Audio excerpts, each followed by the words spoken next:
મહાનગરપાલિકાના હોસ્પિટલ સમિતિના સભ્યો દ્વારા સુરત મહાનગરપાલિકા કમિશનર શાલિની અગ્રવાલની એક ફરિયાદ કરવામાં આવી છે। સ્મીમેર હોસ્પિટલમાં ગરીબ અને મધ્યમ વર્ગના લોકો જ્યારે સારવાર લેવા જતા હોય ત્યારે એક જ દુકાનની અંદર બે અલગ અલગ ઇજારાદાર દ્વારા ખાનગી મેડિકલ અને જન ઔષધિ કેન્દ્ર ચલાવવામાં આવી રહ્યું છે।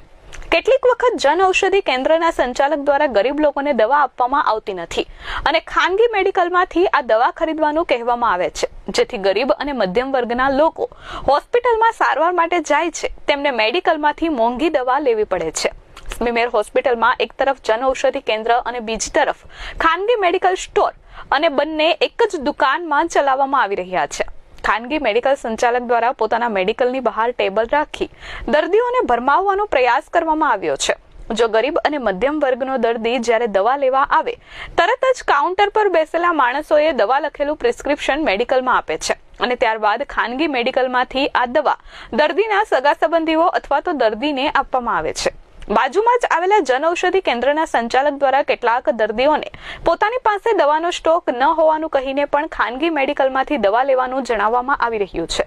દર્દીઓને જન ઔષધિ કેન્દ્રમાં આપવામાં આવતી જેનેરિક મેડિસિન કે જે સસ્તા ભાવે મળે છે તે ખરીદવી હોય છે, પરંતુ આ મેડિકલ પર આ દવા દર્દીઓને આપવામાં આવતી નથી અને એક જ જવાબ આપવામાં આવે છે કે દવા નથી, ખાનગી મેડિકલમાંથી આ દવા લઈ લો, એટલે કે બાજુમાં જ આવેલા ખાનગી મેડિકલમાં પ્રિસ્ક્રિપ્શન આપી દેવામાં આવે છે।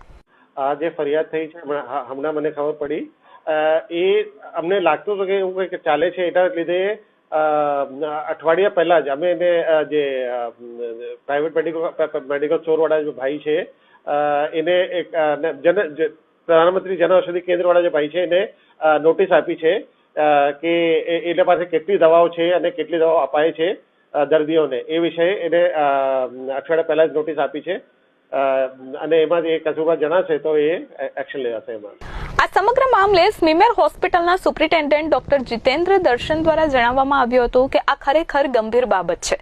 અને આ બાબત હોસ્પિટલ તંત્રના ધ્યાન પર આવી છે અને આ બાબતે હોસ્પિટલ સમિતિના સભ્ય દ્વારા ફરિયાદ પણ કરવામાં આવી છે, પરંતુ આ સમગ્ર મામલે જન ઔષધિ કેન્દ્ર ચલાવનાર ઇજારાદારને એક નોટિસ આપી સમગ્ર મામલે ખુલાસો પણ માંગવામાં આવ્યો છે। જન ઔષધિ કેન્દ્રના ઇજારાદાર પાસે કેટલી દવાઓ છે અને જે ફરિયાદ થઈ છે તેમાં કેટલી હકીકત છે તે બાબતે તમામ જવાબો માંગવામાં આવ્યા છે। જો આ બાબતે ઇજારાદારની બેદરકારી સામે આવશે તો તેની સામે કાયદેસરના પગલાં ભરાશે અને ગંભીર ચૂક હશે તો ઇજારાદારનો કોન્ટ્રાક્ટ પણ રદ કરવામાં આવશે। પાલિકાની